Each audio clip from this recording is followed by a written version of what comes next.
All right. Here we have a live stream about Revelstoke, which is my favorite resort in Canada. And when I was researching the area, I came across a great YouTube channel. It was very helpful, and that's BramSki Vlogs. That channel's owned by Matt, who's worked all over the world at ski resorts and worked at Revelstoke 5+ years. Luckily, he agreed to take some questions from me tonight so I can learn a little bit more from an insider. Hopefully, we get some questions from people watching too. But let's not waste any more time and let Bram or Matt come onto the call. Hey, how you doing, Matt? Hey, Cody. How are you? Thanks for having me. Yeah, thanks for jumping on. Yeah, I'm just excited to have you here. I'm not lying. I've been watching your stuff for a year or two, and I think I was watching about the sub peak, and you had a nice video about going up there, which is something I missed in Revelstoke. And all your information is great. The sub peak is something a little bit extra. You know, if you're feeling that bit of adventurous when you're here in Revi and you want to get some extra views, but also access to some more wicked terrain, it's definitely worth the 20 minutes hiking. That's for sure. Right on. Well, I have a series of questions for you, and we got started before, but I think this first question will be a good one, and hopefully you can explain some of your background. Sure. But I'm going to put the question on the screen here. And what's your background, and what made you choose Revelstoke? So I'm originally from the UK. So not a local here to Canada. I grew up in the Midlands, a small country town, and went to university on the coast. And coming out of that, a year into a job, and I just didn't really know where things were heading for me, like many young adults in the UK. And so quite a popular trend for a lot of people is that they go off and they work seasonal work in different parts of Europe. So for me, I said, right, well, I'm going to go off and do just one ski season. We'll see how that goes. And I worked as a resort rep in France, in one of the big resorts, where you get a lot of the families that come out there from the UK. But as many of people will tell you, once you've done one season, it's very hard to kind of go back to normal 9 to 5 life, shall we say. Yeah. And so from there, it just sort of went from doing some summer work in other parts of the continent, and then next thing you know, I'm doing another season, and I was in Austria this time. So I did about 2 years in Europe as a resort rep for one company, and then went for a bit of a change and wanted to sample the high-end side of the ski industry. So I went and worked out in Niseko in Japan, and that's really where I started to get my taste of the powder snow, which you don't get as much in Europe. It's typically big multi-lift networks with amazing pisted groomed runs, which is fantastic. But once you get that taste for powder, then it just, your mind completely shifts. And so I did Niseko. I was out there when COVID hit, and that really put a halt on the travel industry, tourism, hospitality. So there was a long time there where I was back in the UK waiting and really not sure where my future lied, because at the same time the UK had also left the European Union, which meant that for young adults coming from the UK, it was now super hard to go back and work in Europe. So coming out of COVID, and I was trying to assess what my options were, because I was still committed to this goal, which, as the seasons went on, became a very simple goal for me, which was to build a full-time life in the mountains. And then I heard about Canada through someone that we knew, and someone mentioned that there's this visa that you get to go out there, which gives you 2 years to start. And to me, this was just mind-boggling, because when you go off and work in all the other places, it's like, okay, well, you get your visa for that season and then that's it. So I looked into it and yeah, got myself a work holiday visa. At the time, there was still a lot of COVID restrictions, so I had to have a job to come into Canada.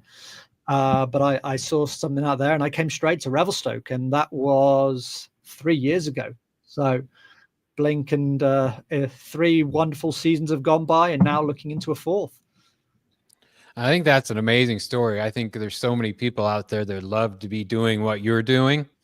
And also, as an American, I'm always somewhat curious how so many people from overseas are working in Canada. Mm. And that explains it right there. It's a little easier. You can come from 2 years. And, I'm trying to keep this about Revelstoke, but I've got a lot of questions about Japan. Everybody I know that's gone over there loves it. But, No, well, great answer. Yeah, happy to discuss anything that anyone has on those. I mean, from the Canadian standpoint, there's a lot of, it's mostly Australians actually that you find besides Canadians that are working out here. But I've definitely noticed in the last year or so that there's a few more Brits coming out here now. I think there's sort of this new wave of young people coming out who want to travel, but also love, being in outdoor places. And so to be able to live in a place like this, you've obviously got to find a job. And, that's half the battle in ski towns, as I'm sure it's the same in America.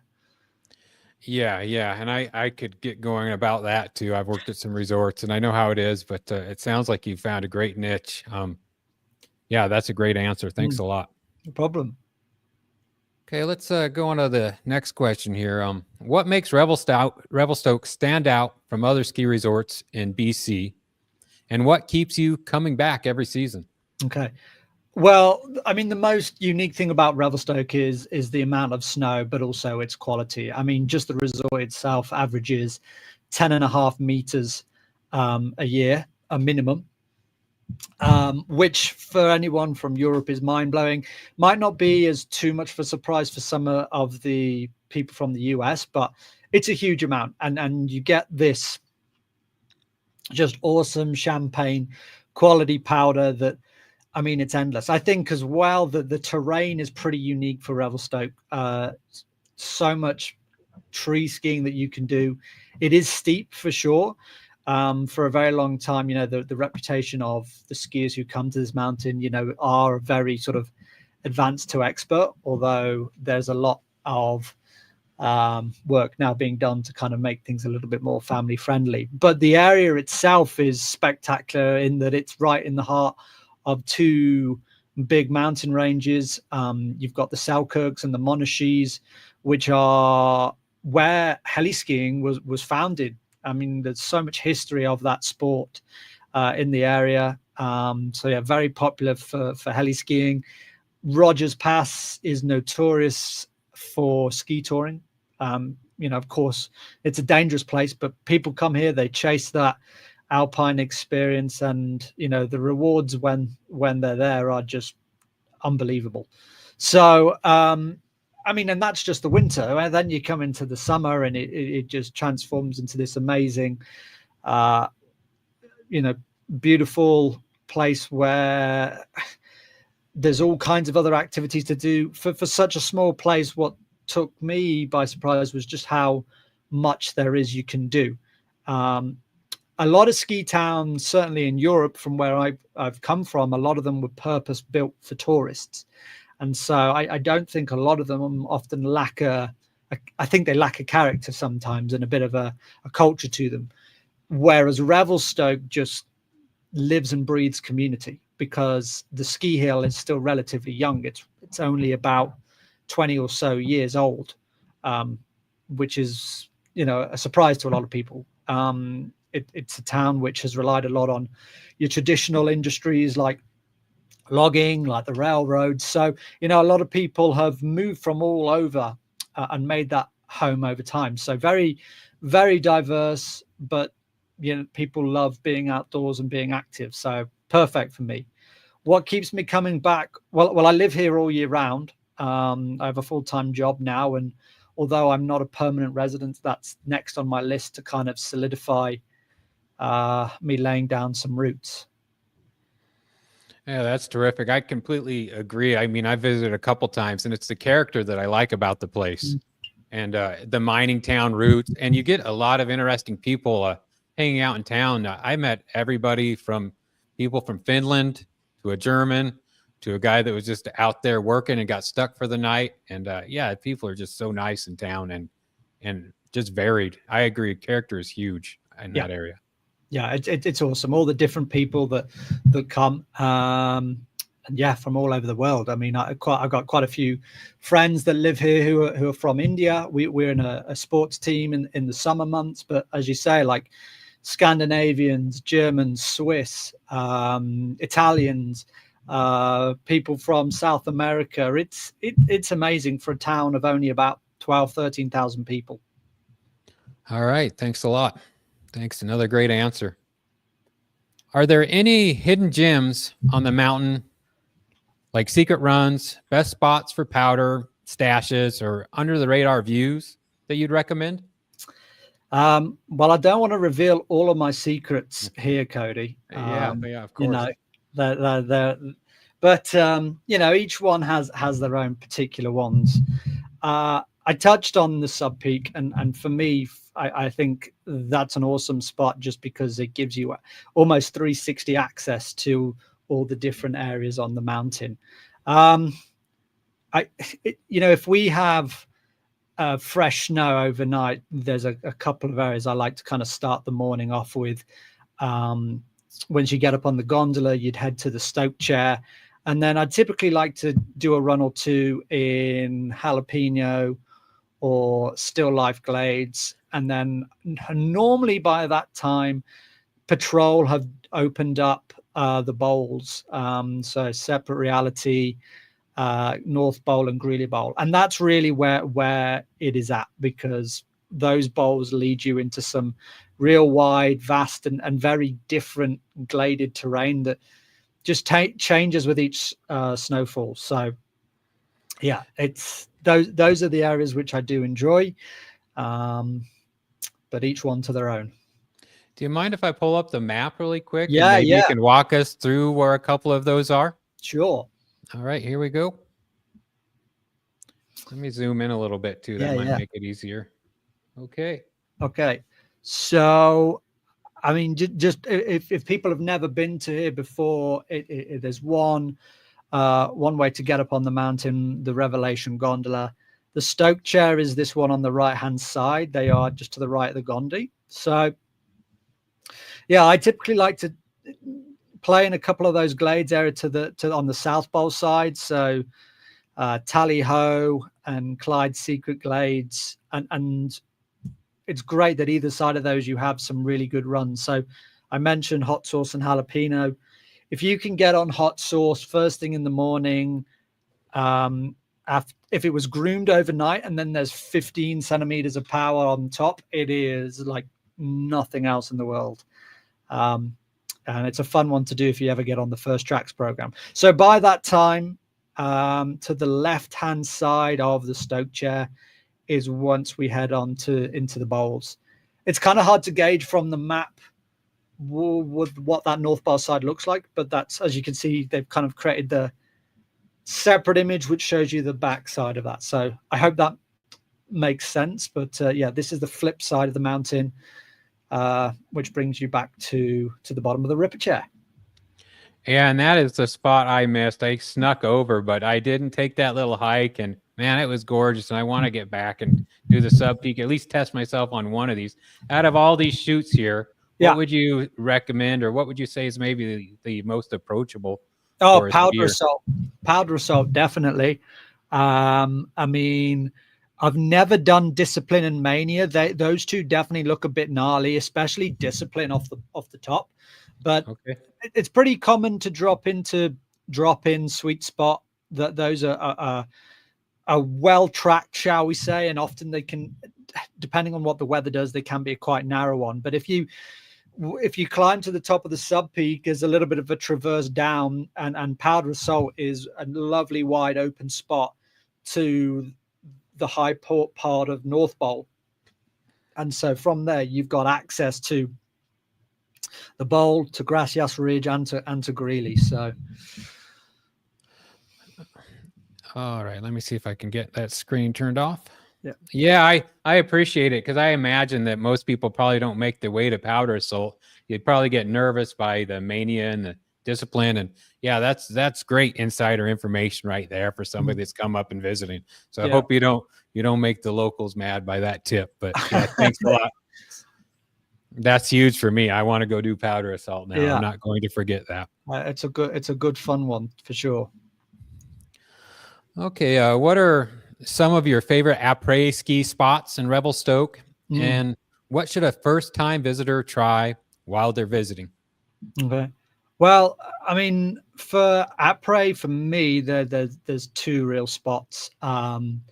If you want, I guess, what they would call a dive bar, which is not something I ever had heard of before coming from the UK, but the Village Idiot is your probably your quintessential alpine après bar. And what I mean by that is, like, you walk in through the door and it's just, chairs made up of old skis and snowboards. There's ski run signs on all the doors. They've got ski movies playing, great pizzas and burgers and beers, and just really good atmosphere in there. It's not a super big place, so you can sit down with a group of friends and have a conversation without shouting over the table. That's a big thing for me. I'm quite a social person, so there are some larger places in town where there's definitely more people that are going to hang out and have beers at the end of the day. But somewhere like that. If I'm having maybe a bit more of just like a nice meal and a couple of quality drinks, normally like an old fashioned, somewhere like Chubby Funsters is a good one to go. Though both of those places are based actually down in the town, just for reference. In terms of, like, if you were going to grab something at the resort, you've got two options at the bottom. So the Rockford and the Mac Tavern both do some really good options. Obviously, there is that distance between the resort and the town. So I typically like to save my drink and my socializing until I get back down to town. Oh, terrific. Yeah, thanks a lot. That's what I recommended when I was there too, for the cost saving for somebody visiting, staying in town. And town, like you said, has all the character, has these two great places you mentioned, and amongst others. I really had a good time in town. Yeah.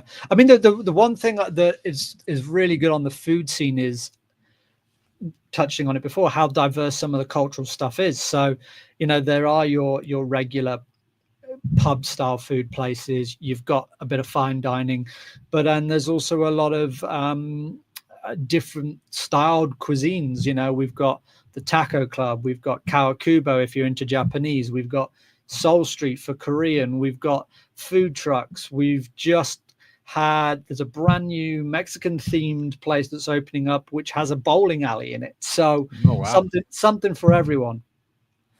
I just went bowling yesterday. I had a great time. All right, Mexican food and bowling. I'm in Canada. Who knew? Yeah, that's awesome. Those are great tips, because I stopped at a couple places, had a great time. But that's awesome. Thanks a lot. Where did you go?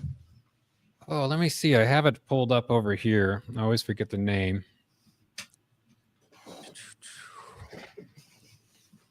I went to the River City Pub and Patio, which they had a trivia night there. I think there was a pool table in the background, and it was Christmas. So we went in there. They had Christmas dinner, and everybody was stuck because it was a snowstorm 2 winters ago. Yeah. And everybody was just we're all in the same boat, and everybody was making the best of it. And it ended up being a lot of fun. I really liked the place. I'm sure your places are better, but I would recommend the River City Pub and Patio all day. So I have a question about that. So we also call that place the Regent, because it's linked to the hotel. When you went there with the trivia, when I've been there in the past, half of the trivia questions always seem to be based on the US office show. Was that the same when you were there? I don't remember, but I'm not that good at the office, but and I'm horrible at trivia, but I'll bet it was. Yeah, well, I should have known. The only reason I ask is because when I did it last time I went there, half the questions were like that. And so from a Brit who's only ever watched the UK office, that was a head scratcher. But it's an interactive event, that one is, because they have them on all the screens, and then you've got your phones, and so everyone's got to yeah, everyone's got to pile in and try and fund somewhere. But that place can fit about 200 people when it's packed, so it's a good night. Yeah, I had a lot of fun. Yeah, I'm kind of excited for the next spot. I hope a couple people are here to ask some questions that I Sure. didn't have ready for you. So, let's do some viewer questions. I'm going to go click on the comments here. Let's see what we have. All right. We have Cameron. By the way, Angelina Outside's on, which I know you've done a live stream with her. She says hello. Yeah, I'm very jealous because I know Angelina's obviously quite close to Colorado, and I hear that they're getting a massive snowstorm this weekend, I think. From what I heard. Well, here is a question. I don't know. Anyone ski Willamette Pass? That makes me think of Oregon. Do you know anything about Willamette Pass? I don't, but it is in Oregon. You are correct. Yeah. I have another question though. Yeah, I don't know anything about it, and I doubt you do from what you've told me. So here's a good question from Melissa. Sure. Advice for first time to Revelstoke for any advanced skiers? Good question. I mean, I'm not sure if she's wondering, say, like what areas to go specifically. But I mean, like on your first day, I don't know. Revelstoke doesn't have a host program as of yet. So I know like a couple of the other areas, and it's pretty common in some resorts. You can just pull up and there's people there that would take you around the mountain. But for me, like if you look at the map, it's definitely worth getting yourself familiar with all the lifts and how to get from A to B on day one. Once you get up on the gondola, I tend to like to ski down to the Stoke chair, hit a couple of those intermediate runs, those blue runs, which are, you have to check what's groomed, because the one thing about Revelstoke, especially the higher you go, the steeper it is. So to groom those, they rely a lot on winch cats. But if you find the one that's groomed and then hit that down to the ripper chair on the other side and then find out to get back, at least then you're orientated with the mountain. On a powder day, everybody is going to head to the top of the mountain, as I alluded to earlier. So, if you're going for the first time again and you just want to get a lay of the land, you can find some awesome runs skiing on the mid-mountain. There's a bunch of blues there. I don't know if we can pull up maybe the map again, Cody. Yeah, coming up. Because, I mean... There we go. There we go. Yeah. So some of these runs right to the right there of the Gondi. So like Woolly Bully, Snow Rodeo, Fallabuncha. These blues here are just some of the fun ones. But if you're then wanting to kind of test yourself out, I know, Melissa, you say you're a bit of an advanced one, like Tally-Ho Glades and somewhere like, Critical Path and Devil's Club.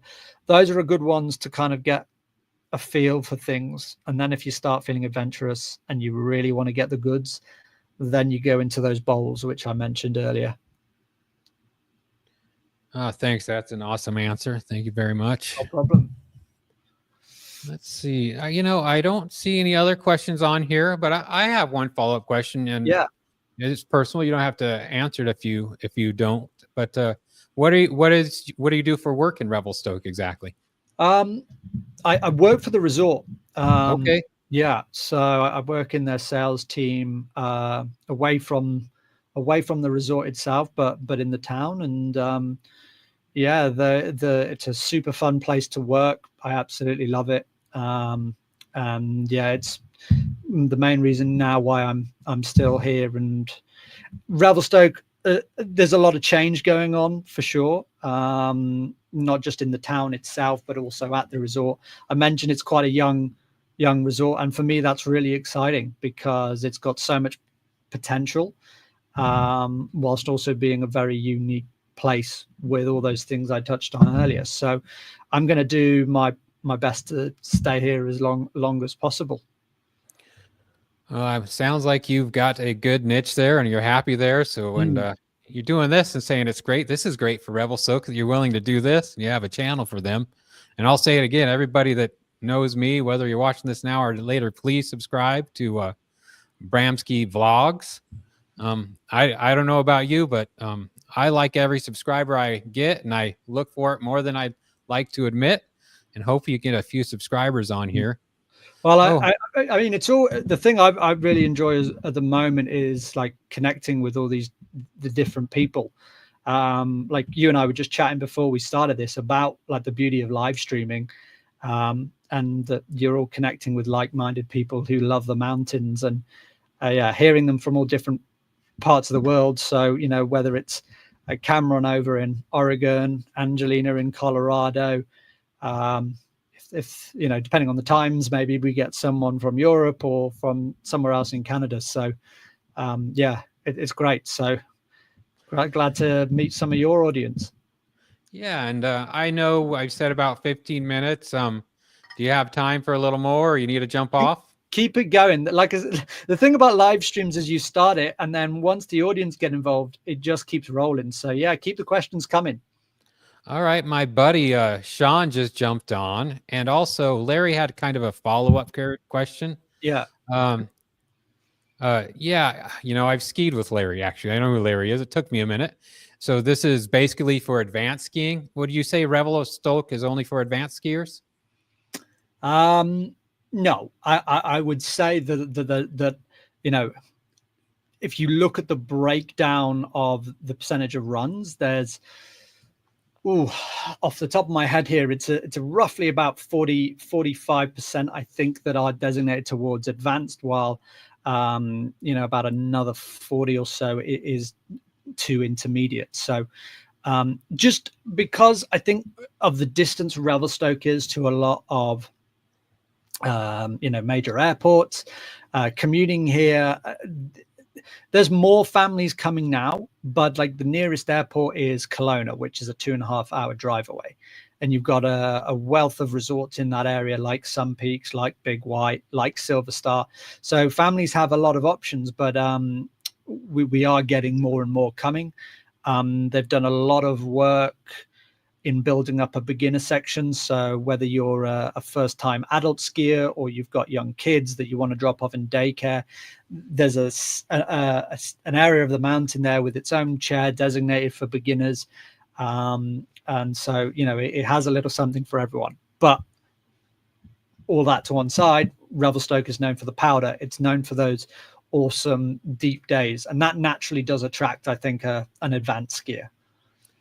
You do happen to have Silver Spike, which I think is the longest run in North America, and that is an easier run to do, isn't it? Yeah, the last spike, it's like Yeah. it's a little over 15 kilometers, and it is a cat track. So don't expect to be like absolutely ripping it down the mountain. But for someone, you know, who wants that, there is actually, wherever you are on the mountain, there is a green run to get you down. So the last spike is one of them. You know, so like I say, if you are maybe an intermediate or a sort of a fairly new skier, there are runs there for you. Okay, this is interesting. My friend Sean's on here, and I wish we could. I know his wife is a bigger skier than him, and this question might have come from here. And I don't know if I want to unleash this beast, but he said Fernie versus Revelstoke. I mean, I can give a quick answer to that, but if you want to take it, go ahead. Well, I've not done Fernie yet. It's on my list. But Fernie is 4 or 5 hours roughly drive from me down south. So with what I do, I have limited options to experience other resorts, but it's on my list. So have you yourself done Fernie? Yeah, I think Fernie's terrific. It is similar to Revelstoke, and it has a great town. Yeah. And the mountain's amazing. It has plenty of high-speed quads. I actually have footage and may make a review, but I'm going to start on Aspen next, and I'm sticking to Icon Pass resorts. I would choose Revelstoke. I like the old mining town. I like going up the gondola. I like the views, but I sure wouldn't complain about either. So far, though, Revelstoke is my favorite place to visit in Canada. I mean, and if you get me started on other resorts, I think they're all amazing. Lake Louise is amazing, but it's the character of Revelstoke. Yeah. And the bowls are amazing. So yeah, I'd choose Revelstoke over Fernie. Sure. Let's see if we have any. I think Melissa had a question a little bit earlier up. All right, let's see. What is your favorite summer activity? I'm assuming in Revelstoke, but yeah, well, biking's quite popular, but that's not really me. I've tried it once or twice. Me, I love my hiking. That's definitely my solo activity. And there's some really great hikes that you can do in the national parks. As we get into fall, you do have to maybe buddy up on a few of those to be wary of bears. Had a couple of interesting encounters over the autumn period. So, but team-wise, I'm actually part of a cricket team in town. So, yeah, not something you'd probably hear as much in Canada, but it's actually growing quite popular. I would enjoy watching a game of cricket. Yeah, that's awesome. Let's see. We have, don't want to miss anybody here. Freedom Rider had a couple comments. Revelstoke has great hardcore terrain, but newer skiers can ski easy green and blue runs all the way to the bottom. He also mentioned, I've spent time at both and lived in Fernie. Fernie is great, but lots of terrain is closed after a big storm due to any risk. Okay, yeah, thanks a lot, Freedom Rider. That's huge. Yeah, Freedom Rider's come on my channel a couple of times, and I know he knows them quite well. But it sounds like Fernie always is quite lucky in the sense that it catches the edge of a lot of these big snowstorms that hit the US. So yeah, definitely is worth a trip at some point for me. I'll just have to make it work. Okay, and thanks for the comment, Tim. The next series I'm going to do for reviews is Aspen. I'm going to do Snowmass and Ajax. My Highlands footage is horrible, but I'm also going to do Buttermilk. But I don't want to take it off of Matt since he was kind enough to do this. And yeah, I don't know. I think we got some great questions. And I think with what you said about après ski and where to ski on the mountain and taking the time of going through the map, I'll just ask everybody one more time. Any last questions? And if not, I'm going to thank Matt for taking the time to do this. That's all good. Let's see. I might have one last question set up for you. Let's see if this is a good one to go out. We may have covered it with those questions. That was great, everybody. Thanks a lot. Is there anything you'd like to let people know about skiing and working in Canada? Well, I mean, you know, each place is a little different, and I think what your preference is depends on a lot of things. I mean, if you're a young adult coming over here for the first time to ski and work in one of these resorts here in Canada, more than likely they're going to choose one of those bigger resorts like a Whistler, like a Big White or a Sun Peaks, where, you know, lots of terrain, but then also a lot more, how should we say? I don't know. There's a lot more nightlife. That's not to say that Revelstoke doesn't have a nightlife, but just don't be expecting to be sort of jumping on tables and staying out until 3 or 4 o'clock in the morning. We have one bar, the Last Drop, which I think shuts at like 1 or 2. So, you know, here in Revelstoke, we like to go out and have a good night. I mean, the best night out in the winter is actually going and watching the hockey. So go watch the Grizzlies play, maybe have a few drinks afterwards, but then go to bed and be up bright and early to be able to get some good powder runs in. You don't want to miss out. So yeah, we're, you know, Revelstokians are very passionate about the outdoors, and for me, I constantly have to pinch myself about how amazing an experience Canada is to live and work in. The Canadian people are very welcoming and very, very polite, and you know, that just really helps and makes you feel welcome in the country. And so yeah, I'd recommend it to everyone. It is, if you're from outside of Canada, definitely do your research right now. There's a lot of things changing. So if you're wanting to come out and do a ski season or something like that, like, definitely do your research. But I would recommend it 100 times out of 100. Yeah, awesome. Thanks for all your answers. I also appreciate the people that jumped on. I'm going to visit Revelstoke again this winter. Melissa's on here. I'm going to visit with her. So with a little luck, hopefully we can say hi and buy you some dinner or something. But let's let's do a day on the hill. When you are coming, shoot me an email and we'll do a day. We'll go hit some runs and film a bunch of stuff. Yeah, thanks a lot, Matt. This was awesome. You gave some great tips, and I know that's always sketchy when you're from a small town. I spent most of my time skiing at Schweitzer, so this was huge. I appreciate it. Thanks a lot. Pleasure. Always happy to help. Thanks for having me on. Yeah, have a good night. Thank you. Cheers, guys.